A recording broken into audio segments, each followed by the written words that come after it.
And Henry Chase was the president of Chase Brass and Copper, got together with Gilbert, who was by 1913 one of the preeminent architects of the United States, because he designed in 1913 the Woolworth Building, the world's first skyscraper. And he had a very distinguished career. He did the U.S. Customs House, the Supreme Court, and so Henry Chase began to buy up properties, and this vision of the entryway to Waterbury as a very impressive and grand space began to take shape. And in the late 19th century, in 1895, the Silas Bronson Library was built. The Olmsted firm, once again, the firm that invented the City Beautiful movement, designed Library Park.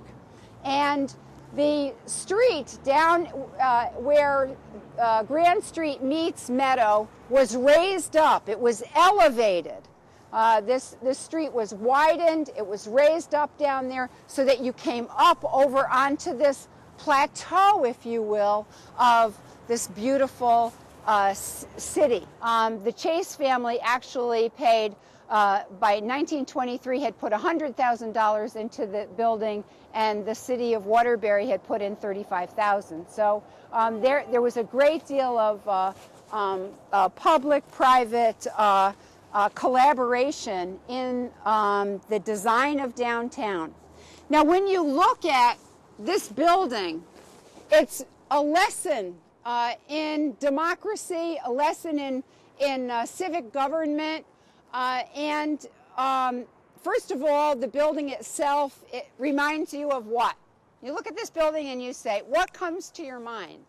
New York? New York, the Capitol. No.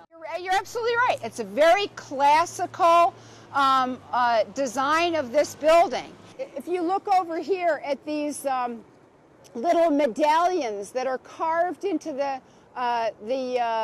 side of the building, those reliefs, each one of them is a lesson about city government, civic virtue, law, wisdom, order. You walk into this building, you're getting messages about democracy. And on either side of the building, there are quotes. There's a quote from Justinian, who was a Roman emperor. There are messages delivered to the people who work here, and of course to the community.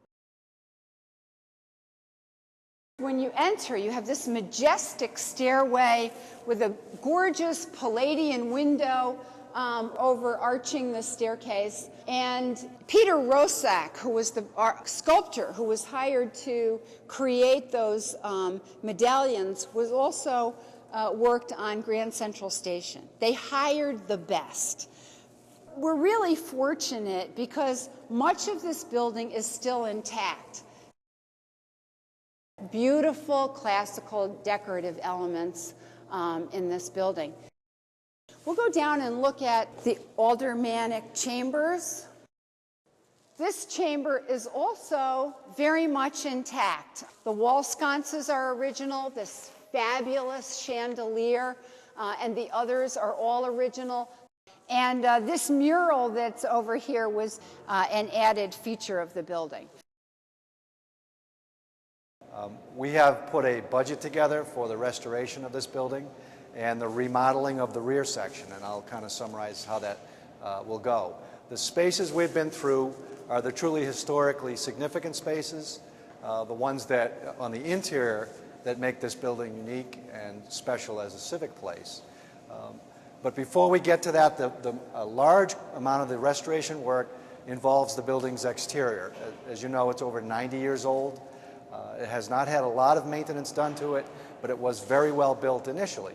So we are fortunate that it's still here today, but there are important issues that need to be addressed, particularly in preventing water from getting into the building. And it's not restricted just to roofs. There are many elaborate masonry details, marble and brick out there, and water has a way of finding its way into the building in many areas. So we have to do a substantial amount of rebuilding, particularly on the corners of the building, and the problems are worse at the top and they get better as you get lower because, again, most of the water starts on the roof and finds a way of infiltrating the building.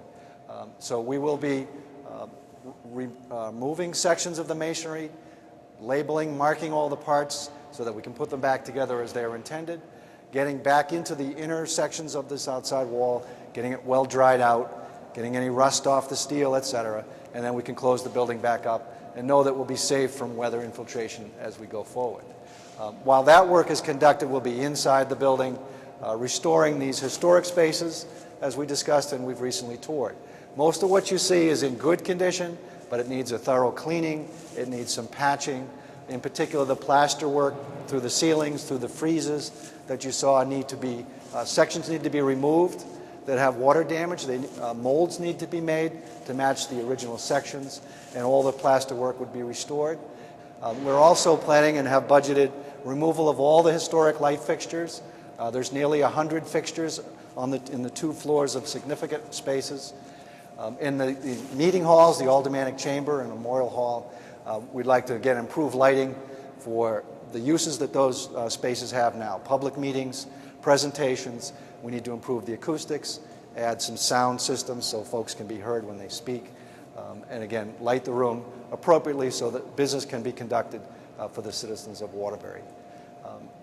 The rear 2/3 of the building and some of the upper floors and lower areas are not really significant architecturally, and they don't work very well as a modern City Hall office building. Those areas will be gutted back to the building shell. New corridor configurations will be laid out, and new office suites will be laid out. So that kind of summarizes the breadth of work. The $31 million in construction is then augmented by design fees and the cost of borrowing, and that brings us up to the referendum amount in the $48 million range.